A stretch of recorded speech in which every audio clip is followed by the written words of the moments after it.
There is a plant growing right now in the ditch beside the highway near your house. It grows in fields, in empty lots along riverbanks, in gardens where nobody asked it to show up. Farmers have been trying to kill it for a century. The government made it illegal to grow in 1937. And the reason for that, the actual documented reason, has nothing to do with public safety and everything to do with money. Specifically, the money of four industries that realized in the mid-1930s that this plant was about to make their core products obsolete. The plant is hemp, industrial cannabis. Not the psychoactive variety. This is the industrial strain, the one humans cultivated for 10,000 years to make rope, sails, paper, clothing, and building material. The one that produces bast fibers in its stalk that achieve a tensile strength structural engineers use steel to accomplish. The one that Henry Ford in 1941 pressed into body panels for an automobile and then swung an axe at to demonstrate that it absorbed impact better than the steel it was designed to replace. Let me say that again slowly. Henry Ford built a car body from plant fiber. Swung an axe at it on camera. The axe bounced. He then shelved the project, not because it failed, but because the political and industrial forces that had spent 4 years legislating hemp out of American agriculture had already won. The car that should have launched a revolution in materials science sat in a warehouse and was never seen again. The global plastic market is worth over $600 billion annually. The synthetic fiber market adds another $100 billion. The paper industry is another $200 billion. Every one of those industries had a direct economic interest in making sure you never learned what you are about to hear. This is the story of hemp fiber, the most versatile industrial material in human history, and the trillion-dollar industrial complex that spent 80 years making sure you associated only with drug policy rather than materials science. Welcome to the channel that digs up what the industry buried. Subscribe now, because what comes next is the kind of knowledge they spent decades burying in legislation instead of laboratories. Let me take you back 10,000 years. Not to a laboratory, to a river delta in what is now central China, where the earliest documented cultivation of cannabis sativa began. Not for recreation, for rope. The fiber in the hemp stalk is long, strong, and naturally resistant to moisture, rot, and salt water. Sailors needed rope that would not decay in wet conditions. Hemp was the answer before any synthetic alternative existed. By 2700 BC, Chinese texts document hemp as one of the 5 sacred grains of civilization. The oldest surviving paper artifact in the world, found in a Han Dynasty tomb, is made from hemp. Move forward to Rome. The sails that carried Roman military ships across the Mediterranean were woven from hemp canvas. The word canvas itself derives from the Latin cannabis. For 2,000 years, hemp was not a crop. It was infrastructure. In medieval Europe, every major seafaring nation required enormous quantities of hemp rope and sailcloth to operate their fleets. Henry VIII in 1533 passed a law requiring every English farmer to dedicate a quarter acre to hemp cultivation for every 60 acres they farmed. Not optional. Mandatory. Because without hemp you could not build a rope. Without a rope, you could not build a ship. Without a ship, you did not have a navy. Without a navy, you did not have an empire. The Jamestown colony landed with hemp seeds in 1607. Colonial legislatures made hemp cultivation legally compulsory. The Continental Army uniforms were woven from hemp. The first drafts of the Declaration of Independence were written on hemp paper. This is not disputed history. Hemp was not an alternative material. It was the primary material of the entire pre-industrial world. And then in 1937, a law called the Marijuana Tax Act made commercial hemp cultivation so economically prohibitive that within a decade, the entire industry collapsed. The man who shepherded that law through Congress was Harry Anslinger, commissioner of the Federal Bureau of Narcotics. The industries that lobbied most aggressively for its passage were the DuPont Chemical Corporation, newspaper magnate William Randolph Hearst, and the petrochemical sector commercializing nylon, a synthetic fiber patented by DuPont in 1935 that required petroleum to produce. Hearst owned timber forests about to be undercut by hemp paper. DuPont needed a market that hemp could not compete in. The legislative record is public. The economic interests are documented in congressional testimony. Hemp was not made illegal because it was dangerous.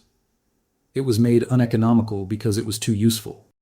Here is what the plant actually does at the level of chemistry and physics. The hemp stalk has 2 distinct fiber zones. The outer layer contains bast fibers, long parallel strands that run the length of the plant. The inner core contains shorter woody fibers called hurds or shiv.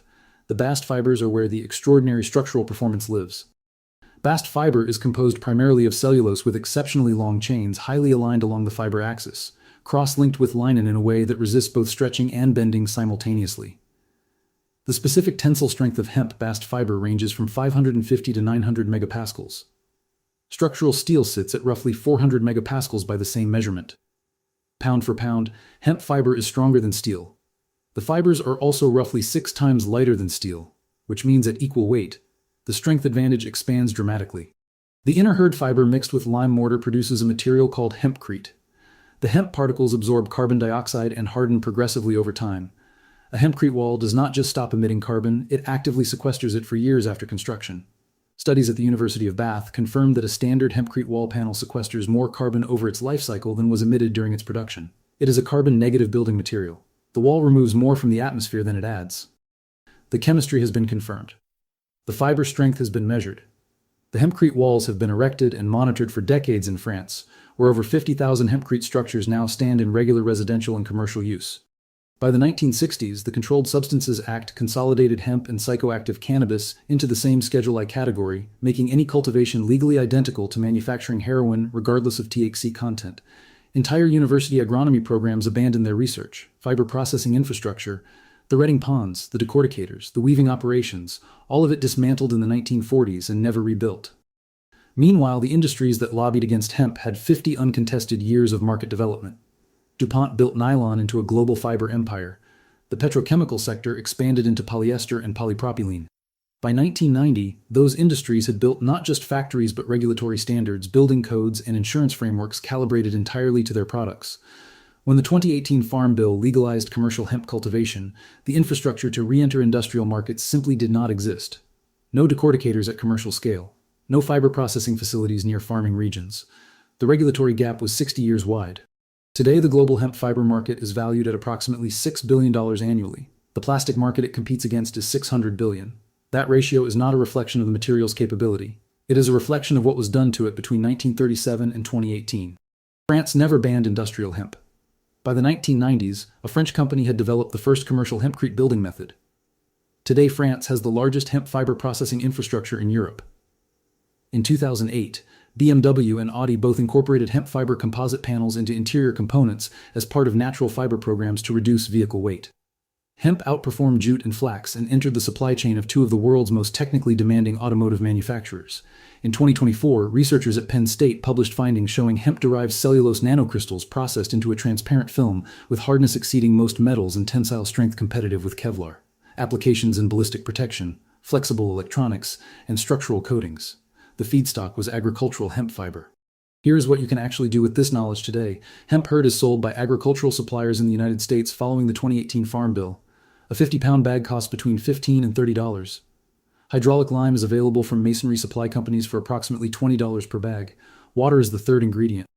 The basic hempcrete mix ratio used in French construction is 4 parts hemp shiv to 1 part hydraulic lime by volume, plus water to achieve a consistency similar to loose oatmeal. Combine the dry ingredients first, add water gradually, mix until every particle of hemp is coated with lime slurry, then pack the mixture into formwork and tamp firmly to eliminate air voids. Hempcrete does not replace a concrete foundation or a structural beam. What it replaces is insulation and infill in a timber or steel frame building. The frame carries the load. The hempcrete fills the wall cavities, providing thermal mass, moisture regulation, and insulation values that outperform conventional fiberglass bats. The material continues to harden for years as the lime carbonates. A hempcrete wall panel installed in 1993 is measurably harder today than the day it was cast. A non-structural garden wall section 1 meter long, 1 meter high, and 20 centimeters thick costs between $12 and $20 in materials. The equivalent conventional masonry wall costs 4 to 8 times more before labor. There is a kind of knowledge that survives legislation. Chemistry does not negotiate with patent offices. Plant biology does not read building codes. The cellulose that makes hemp fiber strong existed in the stock through every year of the Prohibition, quietly waiting, unchanged, growing in ditches along highways while the industries that feared it collected their hundreds of billions and wrote their standards and built their regulatory capture, brick by brick, the way you build any wall you do not want people to see through. Henry Ford swung an axe at a hemp car body in 1941 and the axe bounced. That footage still exists. You can watch it. The car no longer exists. What exists instead is $600 billion a year in plastics, and a plant that grows 90 days to maturity, sequesters carbon as it grows, requires no pesticides, improves the soil it grows in, and produces a fiber that pound for pound exceeds the tensile strength of structural steel. The knowledge was never destroyed. It was legislated into dormancy and starved of the infrastructure it needed to re-emerge.